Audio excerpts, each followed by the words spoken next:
Okay, so welcome to Playtime Interval Thank you. Interviews, Rachel. Where are you in the world? I'm in Bishopbriggs in Glasgow right now in my Okay, house. and where are you from originally? I'm from here. I'm literally in my childhood bedroom Oh, in the house great. that I grew Okay, up in. Yeah. so what I gen now? Are you still at the RCS, or have you finished at the No, RCS? I graduated about 2 years ago. Okay, So and yeah, so you're 2 years into the real world, so to speak. yes. And how's that going? It's been going okay. It's a different lifestyle than being a student, definitely. And I've been doing like a lot of different things. Like I've been doing a little this one thing for a couple of months and then move on to another thing for a couple of months, So it's not very stable, Yeah. but I wouldn't want to be doing anything else. So how did you get into jazz originally? What was your pathway into it?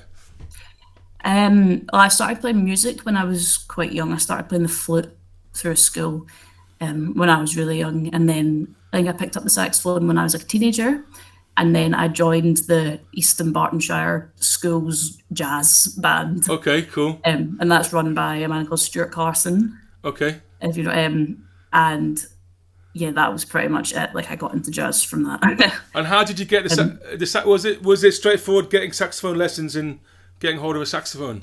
yeah, pretty much. Like this, my school was really good for that. Just like having a lot of different resources and instruments that you can just have and take home, and the teachers were all brilliant. Cool. And were you exposed to jazz at home? Um, Not really at home, although my grandparents were big into jazz. Not like more modern jazz, but they were really into like Sinatra and like the bassy band stuff like Okay, that. So like a lot of swing. So I guess great. there was a influence there.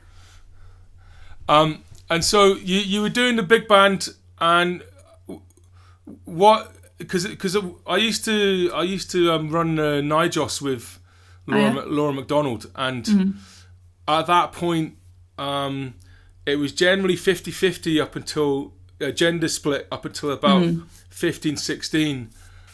This was like 10 or so, 12 years ago when I was doing it. And then it was generally 90%, 95% boys that went on Yeah. to study jazz. And I'm interested in that bit when somebody decides to go and study jazz. And how did that happen for you? What was the triggers for you to do that?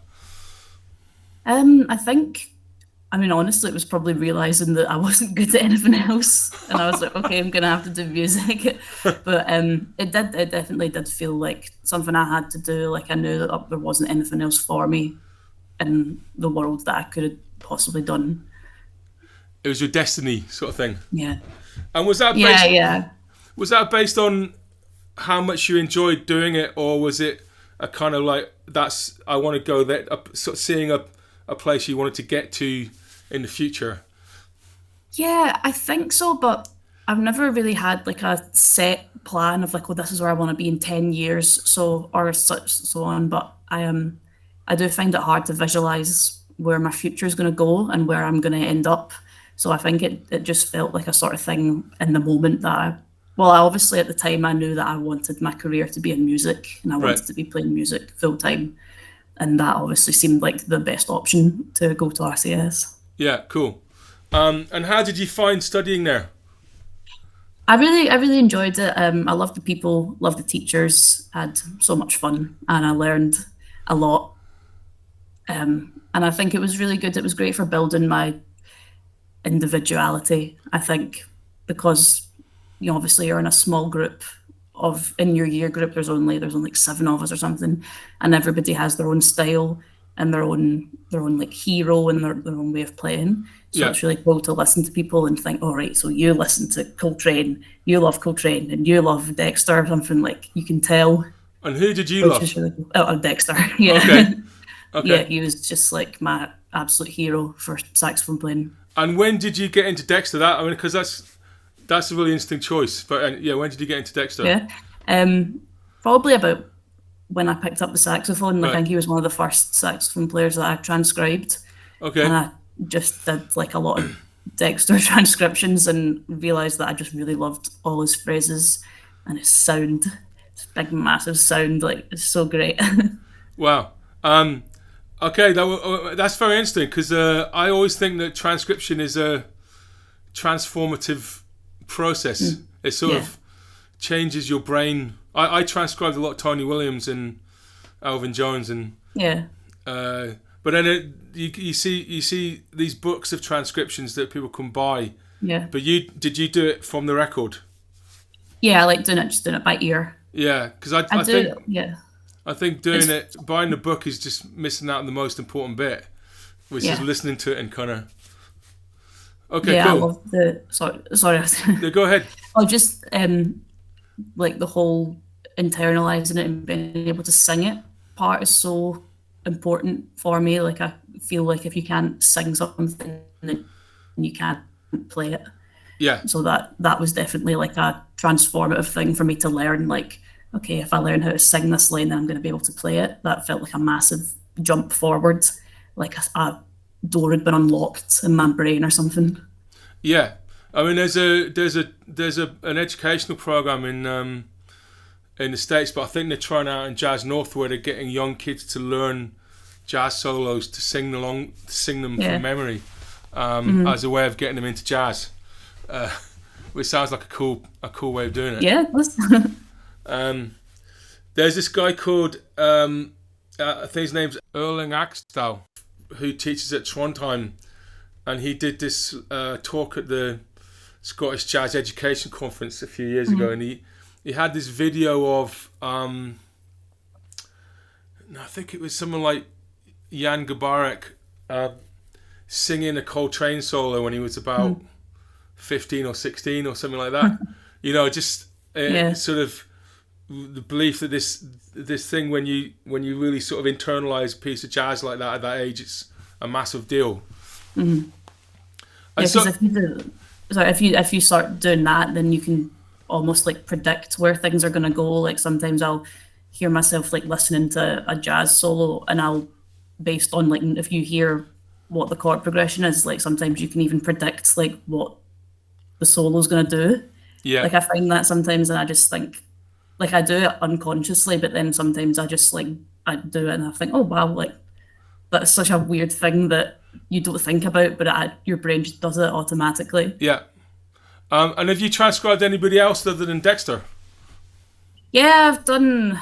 I like to transcribe a bit of Chris Potter. Okay. And Brecker, and quite difficult ones, like trying to get my altissimo a bit better.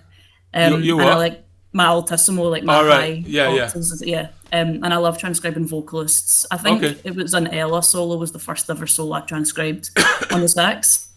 It was Ella on All of Me. Okay. That was like the first ever solo I transcribed. And I like transcribing like modern vocalists like Jasmine Horn. I love transcribing her solos, and Veronica Swift. She's got some great solos that I've transcribed.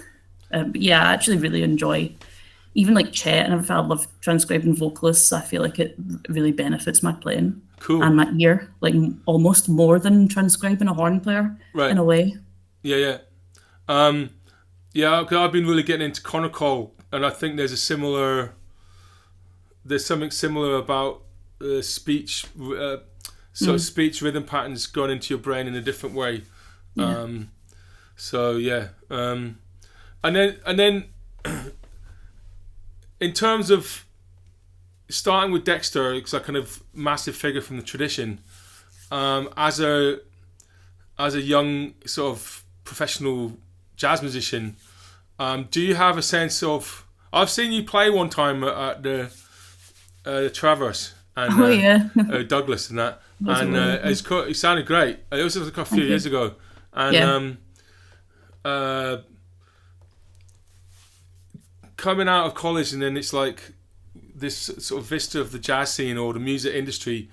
Yeah. Do you have a sense of the kind of direction you want to go in now? Yeah, I have probably in my life right now the clearest direction of where I want to go, genre-wise. Yeah. Maybe not career-wise. Well, I know career-wise I want to be playing to make the most of my money, but genre-wise I've kind of done a bit of a 180. So I still love jazz, Jazz is always going to be my first love. But I've been playing. My gigs have been I've been doing a lot of blues and a lot of rock and roll gigs, and I've been playing a lot of that. And jazz has kind of been neglected actually for the past maybe like year. Like I still play jazz occasionally, but I don't do as many jazz gigs. Okay. And the music that I write I'm trying to sort of create my new sort of genre of like where I can find that healthy balance between jazz and like psychedelic rock and blues and mix that all together. That sounds cool. So yeah, I've got 2 singles coming out very soon, and I think they kind of show what I'm trying to do with mixing jazz and different genres. But I still want it to be like contemporary, but also want to have like that old time like 60s rock sound. Okay. And make it really psychedelic and also jazz influenced. That's I have a lot of musical influences right now. Do you have anything that we could play under this interview? Is there anything playable at this point? No, I don't have anything released yet. I think they're getting mastered like as we speak. Okay. Right now. Yeah. But nothing yet. Maybe one of them will be released by the time I do the gig. Yeah, cool. Well, that sounds very interesting. I mean, what are there any of the sort of rock and roll blues saxophone players that you're influenced by? I'm not really big into like the saxophone players of that time. Like when I think about, I guess like the band Traffic, they have like Chris Wood. He's the sax player and the flute player, and I really like the idea of having that like a psychedelic, like a rock band with a woodwind player. Like somebody asked me recently, what band in history would you join if you could join any band? And I thought I would love to have like been in the Doors. Okay. I feel like I would have been a really cool addition to the Doors with some sax and flute, something like that. Like my son's really into the Doors. He's a musician as well. Do you know Shabaka Hutchins? Yeah. Because some of his stuff has got a bit of that psychedelic. Comet is Coming and things like that. Is it anything like that, or is it? I'm pretty much just like really focused on like 60s music right now, like Hendrix and stuff like that. So I don't know. I've kind of been. My boyfriend went to RCS, but he's a big jazz, but he's a big like rock and roll like sort of like Hendrix fan, like great like rock guitarist. So that's definitely been a massive influence on me. Fantastic. I just feel like there's so much like music out there to check out in so many genres. It almost kind of gets a bit exhausting. To see, I like that, I'm gonna do that, I'm gonna add to the list of things that I want to do, like music wise. But if you stay in the game for the long run, there's plenty of time to go through it all. True. So you don't have to do it all in one go. But it sounds like you've got a really original. I haven't heard of many people doing that, which is exciting. And you're coming to play with us at Playtime. Have you got a sense of what you want to do musically? I think you said that one of the things people do is everybody brings 2 tunes each. I would be up for doing that. Yeah. If that's okay, I would like to do that. Yeah. Yeah, great. I mean, that's totally cool. I'll let everybody know, and then we'll bring a couple of tunes. And are you going to bring any sort of psychedelic rock stuff in? Because I'd love to try that. If you I can. Is there a guitarist on the gig? Yeah. Okay, cool. Yeah. Make Graeme sure he's Stephen. got a whammy pedal then. No, he's up for all that stuff. Okay, cool. I mean, it's quite interesting. I think there's quite an interesting sort of overlap between experimental rock and sort of experimental jazz. So, like, I was talking. Do you know James Mackay? I was talking to him about sort of guys like James Blood Ulmer and Shani Sharrock and these kind of guys that are right on the edge of improvised music, but it's got this very heavy rock kind of vibe to it. Yeah. And I mean, definitely if you're up for it, bring some of that stuff up. We'd love to give it a go. Definitely. And is there anywhere that people can go to listen to your stuff before the gig? Online? I have some videos of my band on YouTube. Okay, so if they put your name into YouTube, you'll... Yeah. And is there anything from that I could play under the interview, music-wise? Maybe it's all like from a few years ago, so I don't know if it's the best representation of what I can do now. Okay. But I'll have a think about it, and I'll have a look and see what it is. Fantastic. And have you thought finally what one of the interesting decisions or big decisions that Scottish-based jazz musicians have to make is whether to stay in Scotland or whether to go somewhere else, either just temporarily for a while or to go and base themselves somewhere else.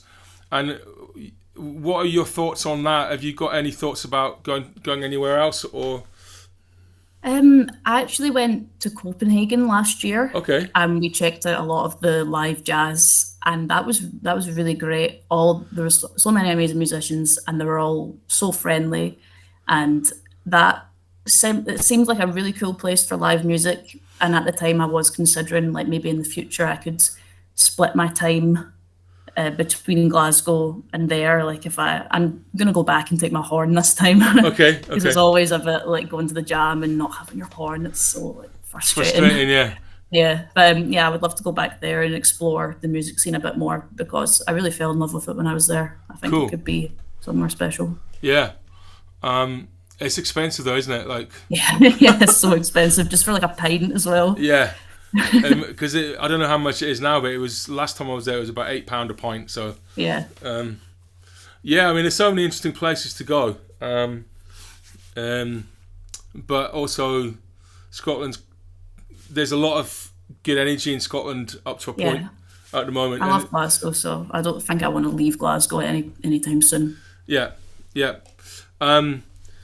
Well, thanks so much for coming on the interview, and really looking forward to playing with you in a couple of weeks. And yeah, me too. So send us anything you want to have music-wise that you'd like to have played. But if you want to retain your mystery, then we'll. Have you got a website or an Instagram or anything like that? My Instagram, yeah, I can do my Instagram. Okay.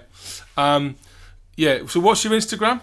It's just Rachel_Duns _. Okay, cool. Cool. All right. Well, thanks a lot for making the time, Rachel, and I look forward to seeing you in a couple of weeks. Yeah, thank you for having me. Great. I can't wait.